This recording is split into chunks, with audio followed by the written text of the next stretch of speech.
prostituée. Et Galate l'avait engendré.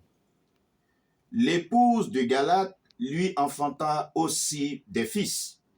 Et lorsque les fils de cette femme eurent grandi, il chassait Jephthé en lui disant, « Tu ne recevras pas de patrimoine dans la maison de notre père, car tu es le fils d'une autre femme. » Jephthé s'enfuit loin de ses frères et il demeura au pays de Tob. Des hommes de rien s'associaient à Jephthé et firent des coups de main avec lui. Or, au bout d'un certain temps, les fils d'Ammon firent la guerre aux Israélites. Comme les fils d'Ammon faisaient la guerre à Israël, les anciens de Galate allèrent chercher Jephthé au pays de Tob. Il lui dit, « Viens, sois notre commandant, et nous pourrons combattre les fils d'Ammon. » Jephthé dit aux anciens de Galate, « N'est-ce pas vous qui m'avez haï et chassé de la maison de mon père? Pourquoi venez-vous à moi maintenant que vous êtes dans la détresse? » Les anciens de Galate dirent à Jephthé, « Si maintenant nous sommes revenus vers toi, c'est pour que tu viennes avec nous, que tu combattes les fils d'Ammon et que tu sois notre chef, celui de tous les habitants du Galate. » Jephthé dit aux anciens du Galate, « Si vous me faites revenir pour combattre les fils d'Ammon, et que le Seigneur les livre devant moi, alors c'est moi qui serai votre chef. » Les anciens du Galate disent à Jephthé, « Le Seigneur sera avec toi. » Amen. Amen. Alors, bien-aimés de Dieu, auditeurs de la radio nationale catholique, je suis là parce que le Seigneur a mis à mon cœur de nous véhiculer un message d'espérance. Un message majeur. Bien-aimés de Dieu, il s'agit de Jephthé. Jephthé, comme toi, n'a pas demandé à naître. Jephthé, comme toi, n'a pas demandé à venir au monde. La Bible révèle donc, en Juge 11, le verset 1, ceci. Jephthé est né d'une femme prostituée et Jephthé avait pour père le roi de Galate. Jephthé avait des demi-frères, c'est-à-dire que le roi de Galate avait une femme, une épouse légitime et des enfants légitimes. Jephthé était donc un fils illégitime car né d'une relation illicite, d'une relation hors mariage. La Bible dit que quelque temps après, le roi, le père de Jephthé est mort et ses frères l'ont chassé loin du patrimoine familial. Jephthé a été déshérité. Jephthé a été mis très loin de son héritage. Et la Bible dit que Jephthé est descendu, a été obligé dans les larmes de descendre à Tob. Et là, il faisait des excursions, il s'entraînait, il se préparait avec des gens de rien. La Bible révèle que peu de temps après, je veux dire à quelqu'un, il y a des situations que tu vis qui ne sont que pour un temps. Juste un temps, écoute-moi bien. J'aime bien souvent le dire, le désert ne tue pas, mais c'est le comportement que nous avons dans le désert qui nous tue. Le désert ici pour nous est le symbole, n'est-ce pas, de l'épreuve, du blocage, de la souffrance, du désarroi, de la désillusion de notre vie, de la contradiction de notre destinée. Bien-aimé, ce que tu vis est juste pour un temps, car la Bible dit peu de temps après, non pas les frères de Jephthé qui avaient hérité de leur père, mais les sages de Galate. il y a quelque chose qui sera révélé. Les sages de Galate, dans le dos des frères de Jephthé, ont pris une décision, car ils se sont vus menacés par les fils d'Amnon, une armée terrible, plus puissante que leur armée. Et les sages de Galate ont vu l'impuissance, n'est-ce pas, des demi-frères de Jephthé qui étaient sur le trône. Et donc, je ne sais comment, mais l'Esprit va nous révéler cela tout à l'heure. Je ne sais comment, mais les sages de Galate savaient où se trouvait Jephthé. Je veux dire à quelqu'un qui m'entend que Dieu sait où tu te trouves dans ton problème là. Dieu sait où tu es caché.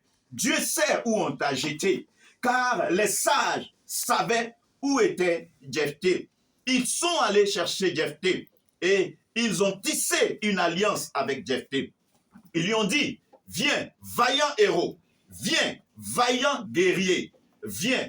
Jephthé est surpris dans sa souffrance, dans ses pleurs, dans cet abandon, dans ce chaos. On l'appelle vaillant héros, vaillant guerrier.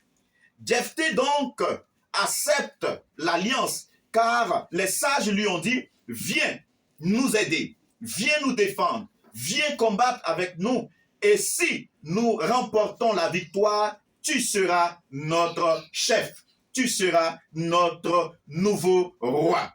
Et Jephthé dit quelque chose de majeur que tout chrétien doit pouvoir dire. Il dit, si je combats avec vous et si l'Éternel me donne la victoire, si l'Éternel me donne la victoire, je serai votre chef. Amen.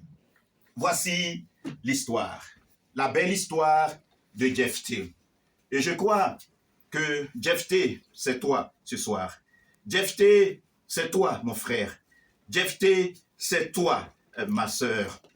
C'est toi qui vis cette situation d'abandon, cette situation où on t'a tourné le dos, cette situation où tu te poses des questions, tu ne te retrouves pas, cette situation où dans le secret de la nuit, tu pleures, tu es loin de ton héritage, loin de ta parenté, loin de ce qui t'appartenait, loin de ton mariage, loin de ton travail. C'est donc toi, Jephthé. Tu peux le dire avec moi. De là où tu es, c'est moi, Jephthé. Mais le Seigneur a un message pour toi ce soir. Le message du Seigneur est profond.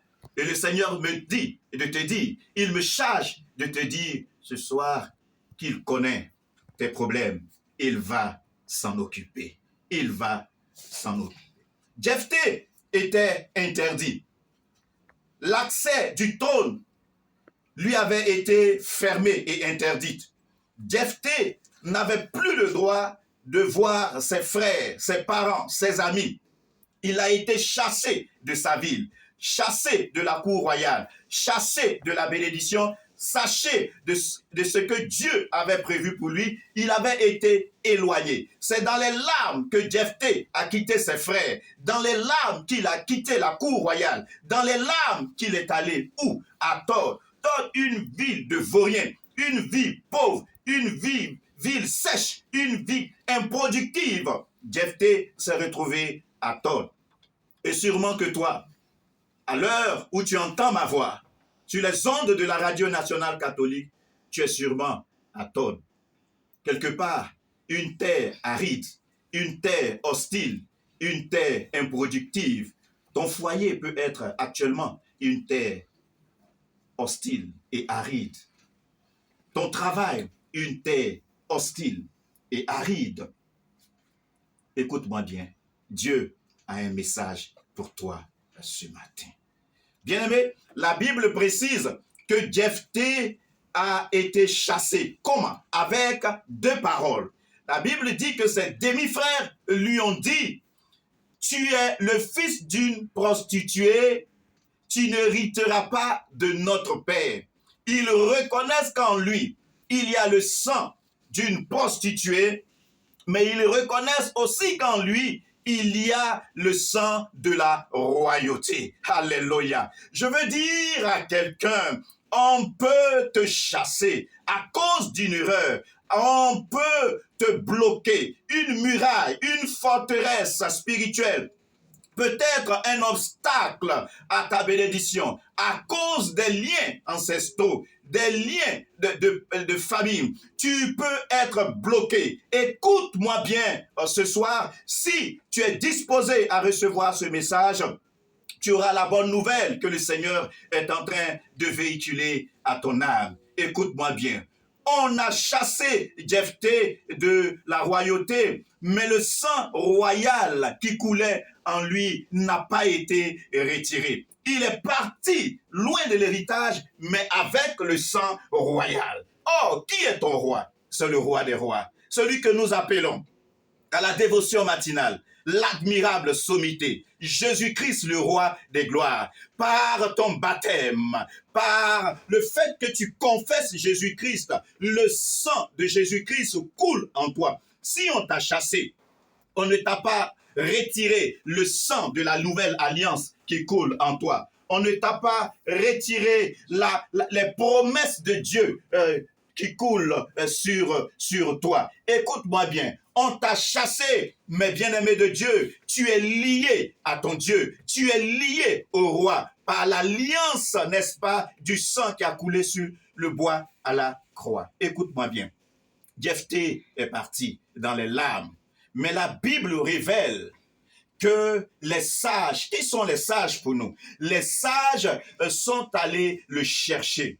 Bien-aimé, lorsque les sages du royaume sont allés le chercher, c'est avec un cortège qu'ils sont allés chercher Jephthé.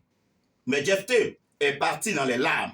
Jephthé est parti en fuyant comme un poltron. Jephthé est parti dans l'humiliation. Mais il est revenu, bien-aimé de Dieu, dans un cortège royal. Ah, quelqu'un n'a pas entendu cette parole de là où il est. Je veux dire à quelqu'un que le même chemin, le même lieu, le même endroit où on t'a humilié, bien-aimé de Dieu, c'est là que Dieu te relèvera au nom de notre Seigneur Jésus-Christ de Nazareth. Écoute-moi, la Bible dit que les mêmes qui ont couché Jésus pour le crucifier, ce sont les mêmes qui l'ont soulevé. Oh, comment? Je veux dire qu'il y a des gens qui étaient au commencement de tes épreuves et qu'ils seront aussi au commencement de ton témoignage. Des gens qui diront, ah, nous avons vu cette personne être humiliée. Nous avons vu cette personne être chassée. Nous avons vu cette personne, oui, descendre dans la pauvreté, dans la disette, dans la misère, dans le désert.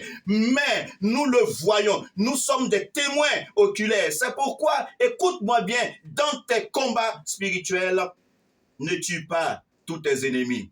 Il y a des journalistes spirituels, des gens qui doivent être là pour le commencement de tes problèmes et le commencement de ton élévation. Je déclare que les mêmes qui ont dit que c'est terminé pour toi, les mêmes diront, ah, son histoire ne fait que commencer. La Bible dit que les frères de Joseph, ce sont les mêmes qui ont dit à leur père que Joseph est mort. Mais les mêmes sont allés dire à leur père, Joseph n'est pas mort. Or, la mort pour nous, c'est la fin. La mort pour nous, c'est le chaos. La mort pour nous, c'est l'abandon. La mort pour nous, c'est jeter le filet. Parce que le père de Joseph, quand il a vu les vêtements déchiquetés et ensanglantés de Joseph, il a dit, mon fils Joseph est mort. Mais les mêmes qui lui ont dit, Joseph est mort, les mêmes sont venus lui, Joseph est premier ministre en Égypte. Bien-aimé, j'ai un message pour toi. Il y a des sages. Les sages pour nous, ce sont les anges dans les cieux. Les sages ont vu Joseph. Je veux dire à quelqu'un, les sages ont vu où tu es. Les sages te voient dans ce problème. Les sages voient le nombre d'années de ta souffrance. Ne prie plus en disant, Seigneur, ça fait 20 ans, 15 ans, 6 ans, 3 ans, 2 mois que je suis au chômage, que je suis célibataire, que je suis stérile. Dieu connaît le nombre d'années de tes souffrances. Dieu s'occupera de ce problème. Mais où? À un lieu. Dis avec moi, à un lieu. Au lieu de l'échange, au lieu de la rencontre, au lieu où les cas les plus coriaces sont traités. Quel est ce lieu? Ah, tu veux le découvrir. Rendez-vous, écoute-moi bien, bien-aimé de Dieu, les 8 et 9 octobre prochain, au sanctuaire Notre-Dame de l'intercession des Libous. Il y aura échange, car sur la croix, bien-aimé de Dieu, il y a eu échange.